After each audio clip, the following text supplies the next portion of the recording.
Me ha pasado que con estornudo, tos, tienes escape de orina, risa o derechamente un dolor pélvico. Y de a poquito van apareciendo estas señales que nos van orientando el tratamiento. O sea, es decir, ya no solamente hay un cuadro propiamente lumbar, sino que además se suma una patología a nivel pélvico y que si no la abordamos, el dolor no va a pasar. En el sentido de que quizás hasta nosotros mismos normalizamos el dolor durante el embarazo. No, porque es que evidentemente hay un aumento del peso, hay un aumento de la carga y esto va a repercutir directamente y puede presentarse un dolor lumbar. Hay deportes que predisponen aún más a esta debilidad del piso pélvico y por lo tanto a la pérdida o escape de orina.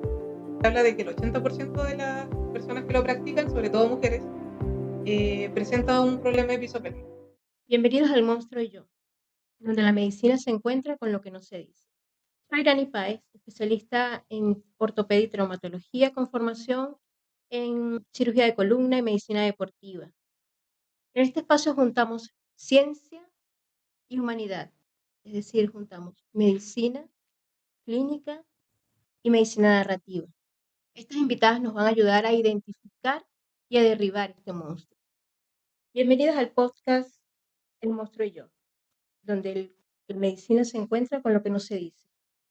El día de hoy vamos a hablar de un episodio interesante porque es necesario tener en cuenta, o muchas veces nos encontramos con que el cuerpo habla antes del dolor. Es decir, hay síntomas que se presentan mucho antes de presentarse el dolor que pasamos desapercibidos. Para ahondar un poco más en este tema nos acompaña Laura Tapia, kinesióloga, la cual tengo el gusto de conocer desde hace unos 4 o 5 años aprox. Y tenemos un buen feedback en cuanto al manejo de los pacientes con patologías de columna vertebral. Creo que es un poco por el enfoque que tiene de atención Laura, ¿cierto? Bienvenida. Muchas gracias por la invitación. Estoy muy contenta de acompañarte esta tarde. Y claro, como bien decías tú, yo llevo más o menos 15 años dedicada al área de la rehabilitación traumatológica. Y los últimos dos sumé además esta especialidad en piso pélvico. Entonces, obviamente me permitió dar un abordaje más integral a la hora de tratar a los pacientes. Y eso se nota finalmente en los resultados, hacer este tratamiento más complementario. Exacto, y es precisamente por eso que surgió la idea de conversar contigo, porque ciertamente cuando atendemos a mujeres, hay pequeños síntomas que no nos manifiestan de manera directa, sino que salen a la luz cuando indagamos un poco más. Si tiene rigidez matutina, si tiene escapes de orina cuando hacen alguna actividad física o cuando tosen, cuando estornudan, por ejemplo. Esas son cosas que se normalizan porque te dicen, ¿no? Que después de 2, 3 partos es algo normal. Y ahí aparece el monstruo de los mitos, ¿no? Exactamente, podríamos llamar a todos estos tabús que están en torno a la salud pélvica y que es un tema derribarlo. O sea, primero se tienen que generar las condiciones para que el paciente sea capaz de abrirse y poder contar todo esto que eventualmente le puede estar pasando. Y para eso se necesita tiempo, confianza. Lo mismo, bueno, tengo la suerte de trabajar con un equipo donde en nuestras evaluaciones cerramos un bloque completo, una hora, y estamos con el paciente y nos dedicamos a escucharlo. Y muchas veces, como bien decías tú, cuesta derribar todos estos temas del yo interno, de lo que me está pasando, abrirse, explicar, contar lo que está ocurriendo. Entonces debemos empezar a dirigir la conversación con preguntas guiadas. Me ha pasado que con estornudo, tos, tienes escape de orina, con la risa o derechamente un dolor pélvico. Y de a poquito van apareciendo estas señales que nos van orientando el tratamiento. O sea, es decir, ya no solamente hay un cuadro propiamente lumbar, sino que además se suma una patología a nivel pélvico y que si no la abordamos, el dolor no va a pasar. Tenemos que hacernos cargo. Claro, y lo interesante de todo esto, Laura, es que hay cosas muy, muy mínimas que pasamos desapercibidas, como por ejemplo, igual los cambios de postura. Algunas personas quizás la misma persona no se da cuenta inmediatamente, sino que se lo dice el familiar, la pareja, mira, te veo diferente, o tienes un hombro más bajo que el otro, has cambiado en algo.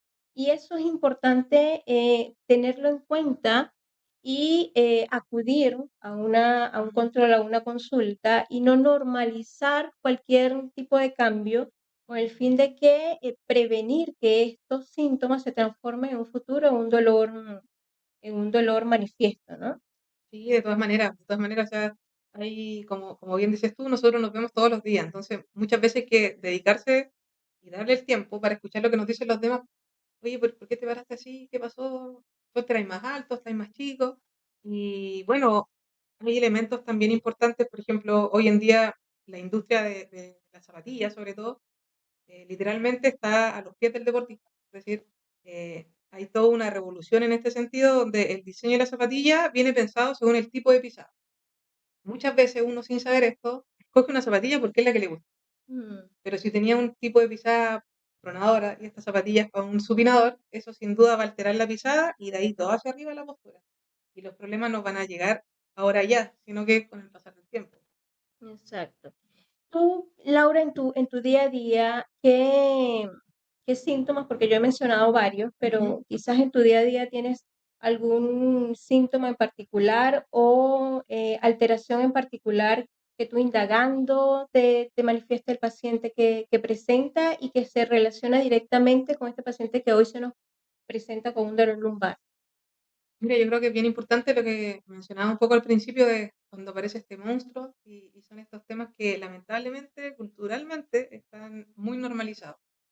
Los escapes de orina, es decir, una mujer que lo experimente, muchas veces uno se encuentra con el comentario, siempre lo he tenido, no me acuerdo desde cuándo, mi mamá lo tuvo, mi abuela también.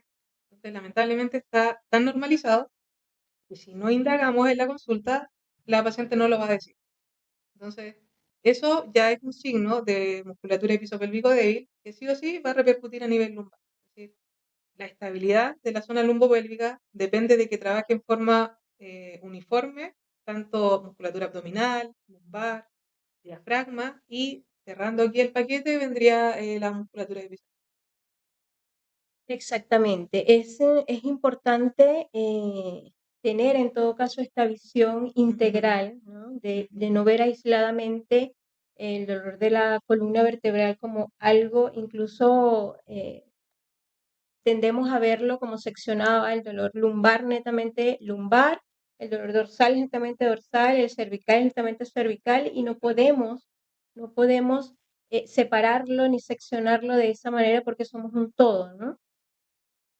Y hay algo que también se nos presenta con bastante frecuencia y es el dolor lumbar en las diferentes etapas de la mujer. Por ejemplo, ¿qué pasa en el embarazo, en el parto y el posparto? ¿Qué has visto tú? ¿Qué condición física como que persiste en el posparto, condición física del embarazo que persiste en el posparto y que condiciona a esta permanencia del dolor lumbar? Porque está bien establecido que alrededor de un 40% de las mujeres embarazadas presentan un dolor lumbar. Entonces no es algo menor, ¿no? Estamos hablando de casi el 50% de las mujeres. Sí, sí, de todas maneras. Y quizás por ahí aparece un segundo monstruo, que lamentablemente como es tan común, se tiende también a normalizar el dolor en el embarazo. Pero la verdad es que no es normal, pero sí es común. Sí es común. Exactamente. El cuerpo, si bien uno pudiese desde ya definir, no, ¿sabes qué? Yo quiero que mi guagua nazca por cesárea, el cuerpo eso no lo sabe. Y desde el día uno se va a preparar, que todo está todo maravillosamente diseñado, por lo tanto se va a preparar para un parto vaginal. ¿Qué quiere decir eso? Mayor laxitud a nivel de las articulaciones, mayor elasticidad a nivel de los tejidos, ligamentos, músculos, ¿verdad? Y eso sin duda va a condicionar la biomecánica de partida. Si a eso le sumamos que crece la guatita, hay una anteposición del centro de masa, sin duda se va a alterar la mecánica completa. Y donde más repercute justamente en la zona lumbopélvica. Es por eso que es muy común también escuchar que la mujer inicia su historial de dolor de columna después del embarazo. Entonces, claro, quizás por ahí invitar, hacer esa invitación a dejar de normalizar el dolor en el embarazo y hacernos cargo. Es decir, no esperemos a que a veces me pasa y es medio triste contarlo, pero pasa que la paciente me dice, no, me duele desde que estoy embarazada de mi guagua y el dolor se ha mantenido, hay veces que tengo días buenos, semanas buenas, pero finalmente el dolor vuelve. Y ya, ¿y cuánto tiene tu hijo? No, tiene 5 años, chuta, entonces lleva un montón de tiempo pasando la Claro. mano y medio normalizando las cosas. Entonces, hay que saber que con el embarazo van a haber cambios en nuestro cuerpo que van a repercutir en nuestra biomecánica y que eventualmente eso se traduce en dolor. Mientras antes lo abordemos, mejor. Exacto. Quizás hacer un poco también de estudiar cómo está funcionando o cómo estamos funcionando a nivel médico, en el sentido de que quizás hasta nosotros mismos normalizamos el dolor durante el embarazo. Ah, no, porque es que evidentemente hay un aumento del peso, hay un aumento de la carga y esto va a repercutir directamente y puede presentarse un dolor lumbar. Pero no es tan así porque tenemos una paciente que empieza con dolor lumbar, algunas veces empieza durante el embarazo y que la estamos condenando a un dolor lumbar que va a ser perenne porque lo normalizamos, viene el monstruo de lo normal, ¿no? Normalizar algo quizás, ¿no? Igual hacer un llamado al sistema de salud a que vea esto no como algo normal, sino que hay algo que hay que estudiar y hay que abocarse, porque si bien puede presentarse, es como que se presente, quizás hay estrategias que debamos usar antes del embarazo, durante el embarazo y por supuesto después, ¿no? Sí, de todas maneras, el cuerpo va a cambiar, entonces si uno tiene la suerte, el panorama ideal, digamos, es hacer esta preparación en la etapa previa al embarazo, durante el embarazo y posparto. Y la preparación es distinta, es decir, el enfoque que seguimos en cuanto a los ejercicios durante el embarazo y el posparto es distinto. En la etapa inicial nos enfocamos principalmente en prepararnos para el parto y en hacer que todos estos cambios anatómicos y biomecánicos sean lo más armoniosos posible, de tal forma que no se traduzcan ojalá en dolor. Y en el posparto nos enfocamos en lo que nos dejó el embarazo, comillas. Sería muchas veces la diástasis abdominal, que el abdomen se distienda un poquito. Y eso es clave para tener esta estabilidad de todo el complejo que hablábamos, lumbopélvico. Por lo tanto, si yo no me hago cargo de eso, sí o sí, crónica de una muerte anunciada. Sí o sí va a haber un dolor lumbar en el futuro. Exactamente. Y Laura, ¿qué piensas tú hay algo que leí muy interesante recientemente y es sobre estas pérdidas o escape de orina en las mujeres deportistas o atletas, que tú pensarías que no, una mujer deportista, atleta, por favor, no va a tener ningún tipo de alteración física. ¿Es tanto así la frecuencia en que se presenta, se puede manejar? Sí, mira, también es una realidad que existe, que quizás nos falta también hacernos cargo, y tiene que ver justamente, hay deportes que predisponen aún más a estas debilidades del piso pélvico y por lo tanto a la pérdida o escape de orina, sobre todo los deportes que incluyen saltos. Derechamente, algunas actividades que son con trampolín, se habla de que el 80% de las personas que lo practican, sobre todo mujeres, presentan un problema de piso pélvico. Entonces ahí viene como esto medio contradictorio, como bien dices tú, mujeres deportistas que cuidan su salud, pero si no nos estamos haciendo cargo de esto, estamos dejando un elemento de salud importante. Esto podría ser como lo que inicia en un problema de piso pélvico, es decir, los escapes de orina, pero sin duda podría complicarse y quizás llegar a una dispareunia, que es un dolor en las relaciones sexuales. Entonces, mirándolo desde ahí, uno dice, ok, persona deportista, cuida su salud, hace deporte, toda una vida liga al deporte con todo lo que esto significa, que es hacerse cargo de la nutrición, entrenamiento, ¿verdad? Pero si no me estoy haciendo cargo de esto, quizás estoy condicionando a una persona que a los 50 y tantos años no va a poder disfrutar de una relación sexual sin dolor. Entonces, cuando aparecen estas señales de alarma, un escape de orina, yo también las invito a no normalizarlo y hacernos cargo, conversarlo con un médico ginecólogo, si tiene la oportunidad con un kinesiólogo especialista de piso pélvico, y empezar a trabajar desde ya, y no esperar a que nos dé problemas mayores. Ya. Y hay algo muy interesante que una de las bases de este podcast es la parte de el enfoque en género, ¿no? ¿Mm? Em, Tú en tu práctica diaria, ¿has notado si existe alguna barrera de género que dificulte consultar en torno a estos síntomas? Mira, puede ser, quizás se nota un poco desde el acompañamiento, hay realidades distintas para las mujeres, sobre todo en esta etapa embarazo-posparto, problemas de piso pélvico también. De repente hay chicas que tienen la oportunidad de vivir su embarazo súper acompañadas, llega la pareja, es parte de la preparación y eso sin duda repercute no solo a nivel salud mental, sino que también a nivel físico. Eso permite también que en un posparto, si aparece un dolor o derechamente una lesión, está este apoyo para, oye, no, mira, anda, hazte ver, trata, yo me encargo de cuidar al bebé, pero lamentablemente no es una realidad para todos. A veces les toca seguir el camino sola, o más que apoyo, encuentran derechamente la confrontación. Pero ¿cómo te va a valer tanto? Pero como si yo tengo otro hijo y nunca fue así. Entonces, hay una realidad también que lamentablemente quizás por temas culturales repercute y agudiza justamente todo esto, todos estos síntomas clínicos. Ya, Laurita, yo creo que ya para ir cerrando este primer episodio, háblanos un poco sobre tips, qué tips prácticos le puedes entregar tú a nuestra audiencia. Perfecto, mira, quizás partiendo desde el embarazo, si estás planificando tener familia, tener guaguita, y has experimentado algunos de estos problemas, escape de orina, dolor lumbar, lo ideal es que antes del embarazo tratemos de atenderlo, hacernos cargo de eso para evitar que en el futuro nos traiga problemas. Lo segundo que es muy importante es que tengamos muy presente que ningún escape de orina bajo ningún contexto es normal. O sea, por muy bueno que sea el chiste y que me explote de risa, yo no debiese tener un escape de orina. Debiese ser capaz de controlar. Y esto en cualquier etapa de la vida, incluso durante el embarazo o a los 150 años. Podemos manejarlo. Eso principalmente, y quizás como un tercer tips es que desde ya las mujeres a temprana edad debiésemos empezar a investigar un poquito y conocer los cambios que ocurren en la menopausia, por ejemplo.